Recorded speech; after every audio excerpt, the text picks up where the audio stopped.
Bonjour classe. Aujourd'hui, on va faire une révision de la formulation de questions. We're going to talk about forming questions.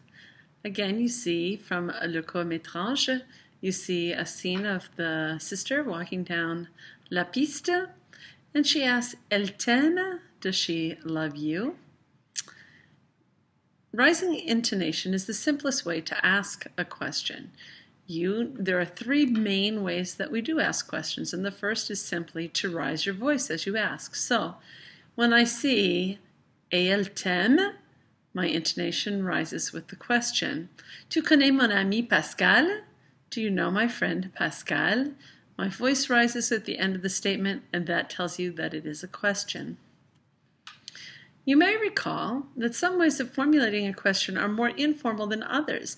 Intonation questions are considered the most informal way to ask questions. Est-ce que is somewhat more formal, but not as formal as inversion. That is considered the formal way to ask a question. You can also ask questions using est-ce que if the word starts with a vowel. What does the fox say? Ring, ding, ding, ding, ding, ding. I guess that's what the fox says. Okay. Let's start that again. You can ask questions by using est-ce que in the question. Literally it means, is it that? And so you're inserting, is it that, into your sentence. If the next thing that comes after que is a vowel, then of course you drop the en at apostrophe est-ce. Est-ce que vous prenez des risques? Do you take risks? Est-ce qu'il a 5 ans? You see that E dropped off. On a laissé tomber le E et ajouté un apostrophe. Est-ce qu'il a 5 ans? You can place a tag question at the end of a statement that's also fairly informal. Tu es Canadien, n'est-ce pas? On va partir à 8 heures, d'accord?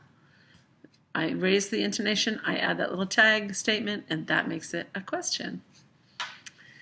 Now you can invert the order. That is probably the most common and also the most formal way to make a question. You invert the order of the subject pronoun and the verb. Remember to add a hyphen when you use inversion. Also remember that if you have a subject that is not a pronoun, you need to interject the pronoun into the question. If your subject is il, elle, or on, you have to add the T in between the verb and the pronoun. So here we have a question with tu. You use simply a hyphen. Aimes-tu les maths? Do you like math? But look at the next one. Préfère-t-il le bleu ou le vert? Does he prefer blue or green?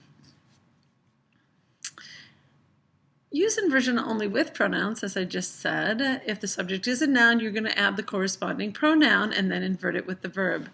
Votre femme arrive-t-elle ce week-end? Is your wife arriving home this weekend? To invert il y a, you do y a-t-il. The dashes go between the a, the t, and then the t, il. Y a-t-il? Y a-t-il une station de métro près d'ici? Is there a metro station or a subway station nearby? Est-ce is the inverted form of c'est. Est ton père là-bas? Is your father over there? To ask for specific types of information, you have to use the appropriate interrogative word or question word. Combien means how much. Combien de means how many. Comment means how. Certainly, sometimes we translate it as what, but comment means directly how. Où means where. Pourquoi means why. Quand means when. Not to be confused with à quelle heure, which we'll talk more about quelle in a minute, but at what time. Que or que before a voyelle, that's what.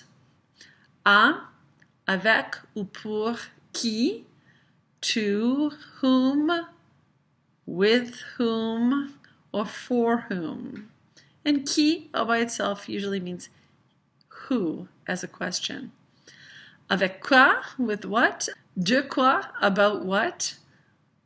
Quoi usually comes after another word or at the end of a sentence.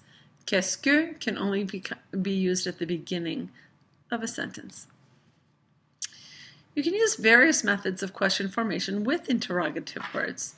Quand est-ce qu'ils mangent? When are they eating? Combien d'élèves y a-t-il? How many students are there? The interrogative adjective quel means which or what. Like other adjectives, it agrees in gender and number with the noun it modifies. Frequently, quel is used when there's a limited number of possible answers. So if I say, what time is it? There's only 24 hours to choose from. If I say, what day is it? There's only 7 days to choose from. If I say, which floor do you live on? There's only so many floors to answer. And so the French always, when there's a limited number of choices, use the word quel, which is which. Now, quel is actually an interrogative adjective, and like all adjectives, it has to agree in number and in gender with the word it modifies.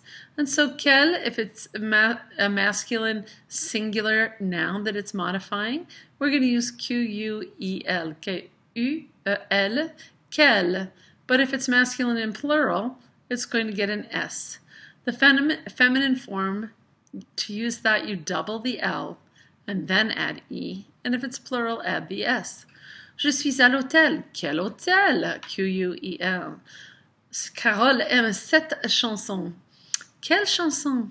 Okay, so that's feminine, so we use Q-U-E-L-L-E. Now, quel can be used with a noun or with the form of the verb être. Quelle est ton adresse? What's your address? Quelles sont tes fleurs préférées? Which are your favorite flowers? And to avoid repetition, use the interrogative pronoun lequel or laquelle. Like quel, it agrees in number and gender with the noun it modifies or what it replaces, since it is a pronoun. So, the masculine form is lequel, the word le attached to the masculine form of quel. The feminine laquelle, the word quel in the feminine form with the la attached. And then, of course, we change it to les in the plural, but we keep the right plural form of quel, Q-U-E-L-S or Q-U-E-L-L-E-S. Je vais prendre cette jupe. I'm going to take the skirt. Laquelle? Because jupe is feminine, and we're replacing the word jupe or skirt with which one. We say laquelle, which one? Laure adore ces bonbons. Laura loves these candies. Lesquels, which ones? Masculine and plural. Lequel and its forms can be used with the prepositions a and de, and when that occurs, the usual contractions with a and de, with the le and the la and the les, are going to be used and passed on to the pronouns lesquels, lequel, and laquelle.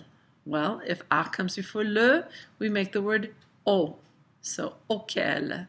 If de comes before lequel, de plus le, make the word du, so it becomes duquel. But the feminine form, just like de plus la and a plus la, does not change, becomes à laquelle and de laquelle.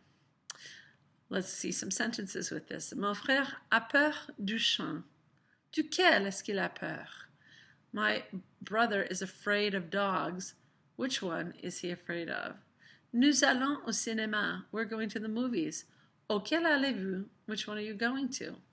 Je vais à l'université. I'm going to college. À laquelle vas-tu? Which one are you going to? Okay, so here we have the plural forms of them. Remember, a plus les is the word au, a-u-x, and the word de plus les is the word de, de-e-s. Le prof parle au lycéen. Il a besoin de livres. Now, how are these going to change? Le prof parle au lycéen. The teacher is talking to the high school students. Auquel est-ce qu'il parle? Which ones is he talking to? Il a besoin de livres. He needs some books.